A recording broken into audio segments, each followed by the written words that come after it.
여러분 안녕하십니까, 진성호입니다.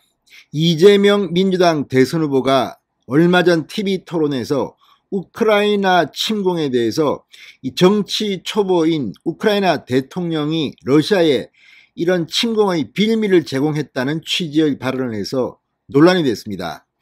진중권 전 동양대 교수는 당신은 참 나쁜 사람이다,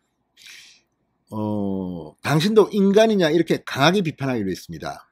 지금 우크라이나의 참상은 전 세계가 분노하고 있습니다. 그런데 이재명 후보는 당시 선거 유세에서 우크라이나를 우리와는 먼 나라, 다른 나라라고 표현하면서 주가가 떨어지는 것을 걱정을 했습니다. 이걸 보고 진중권 씨는 이렇게 말했습니다. 지금은 감정이 격해서 입에서 심 한 말이 나올 것 같아 이 정도로 해둔다. 폭격에 깨진 창의 유리를 치우며 울먹이는 목소리로 우크라이나의 국가를 부르는 여인의 모습, 소집되어 떠나는 아빠가 울면서 어린 딸의 뺨에 뽀뽀를 하는 모습, 사랑하는 연인을 전쟁터로 보내며 마지막 포옹을 하는 소녀들의 모습 쭉 열가면서 전 세계인이 보는데 표의 누님은 당신만 못 보는 장면이라고 비판했습니다. 그런데 실제 이런 취지의 발언을 우크라이나에 남아있는 한 여성 국회의원이 했습니다. 어젯밤 SBS 뉴스 8 인터뷰를 했습니다. 그런데 이 인터뷰를 보면 정말 이재명 후보는 안 되겠습니다. 자, 우크라이나 대통령에 대한 이재명 후보의 발언이 지금 일파만파입니다. 이재명 후보와 민주당 선대위 측은 곡해를 하고 있다, 이렇게 해명을 하지만 그 유세 현장의 발언, TV 토론에서 했던 이재명의 육성은 그대로 남아 있습니다. 자, 그런데 이걸 우크라이나의 여성 의원에게 물었습니다. 이재명 후보 이야기는 하지 않았지만 같은 취지로 물었더니 정말 격앙된 반응이 나왔습니다. 이재명 후보 이제 우크라이나의 국회의원으로부터도 비판을 받고 있습니다. 진성호의 융단 폭격 시작합니다. 이재명 민주당 대선 후보를 융단 폭격합니다. 방송에 앞서 아직 진성호 방송에 구독자가 아니신 분은 붉은색 구독 버튼 눌러주십시오. 더 좋은 방송으로 보답하겠습니다. 자, 대대적인 공습이 이어지고 있는 수도 키예프에 남아 자신의 국민들과 함께하고 있는 레시아 바실렌코 의원에게 전화 인터뷰를 했습니다. 자, 그랬더니 바실렌코 의원 줌으로 그러니까 인터넷 영상 인터뷰에서 상당히 충격적인 발언들을 했습니다.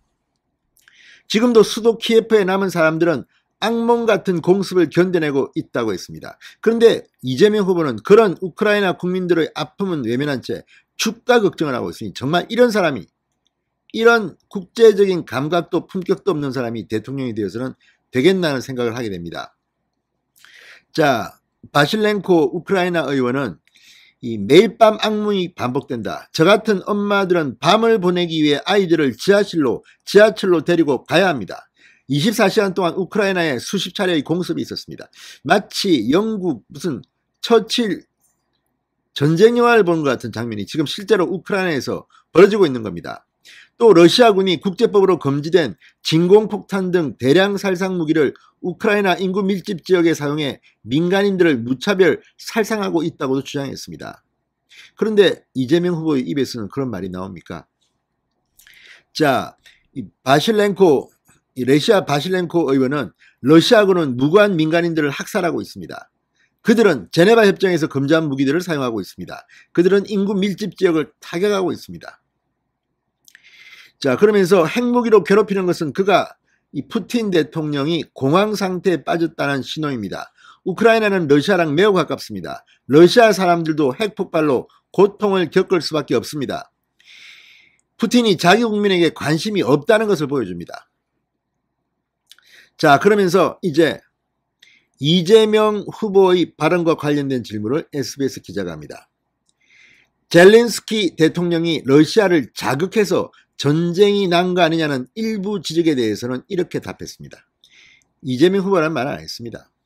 자, 바실렌코 의원은 터무니없는 소리다. 왜냐하면 우크라이나는 2014년 침공당한 적이 있고 그때 러시아는 크림반도를 불법적으로 병합했습니다. 러시아가 우크라이나를 침략한 것은 2014년으로 거슬러 올라가야 합니다. 이걸 제발 기억해 주세요. 그러면서 젤렌스키 대통령은 자신의 생명이 위험에 처하게 됐지만 모든 지역의 모든 침략 행위에 맞서고 있습니다. 자신도 젤렌스키 대통령처럼 고국에나마 끝까지 싸울 거라고 했습니다. 실제 미국에서 도피시켜주겠다고 했는데도 젤렌스키 우크라이나 대통령은 거부했다고 외신들이 보도하고 있습니다. 그러면서 감동적인 발언을 합니다. 저는 국회의원입니다. 저는 국민과 국가에 선서를 했습니다. 저는 저희 아이들을 러시아 왕국이 아니라 자유롭고 민주주의 국가인 우크라이나에서 키우고 싶습니다. 바실렌코 의원 옆에는 소총이 놓여 있었습니다. 자, 지금 영상 인터뷰를 하는데 보니까 옆에 소총이 있었다고 합니다.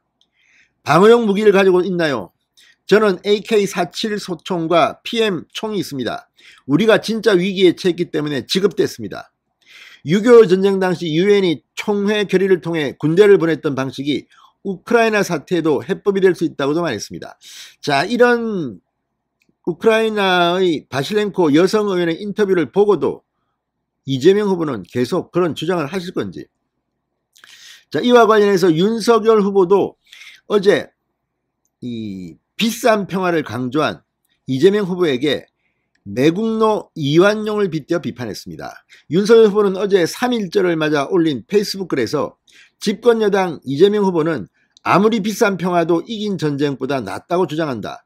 이 후보의 이러한 주장은 매국노 이완용이 아무리 나쁜 평화도 전쟁보다 낫다. 이게 다 조선의 평화를 위한 것이라며 일제의 식민지배를 정당화한 발언과 다름없다고 비판했습니다. 그러면서 초보 정치인인 우크라이나 대통령이 러시아를 자극해 전쟁이 났다는 취지의 이재명 후보 발언을 거론하며 평화를 염원하는 국가를 무력으로 침공한 러시아를 두둔한다면 북한의 남침도 우리가 자초했다고 할 것인지 반문하지 않을 수 없다.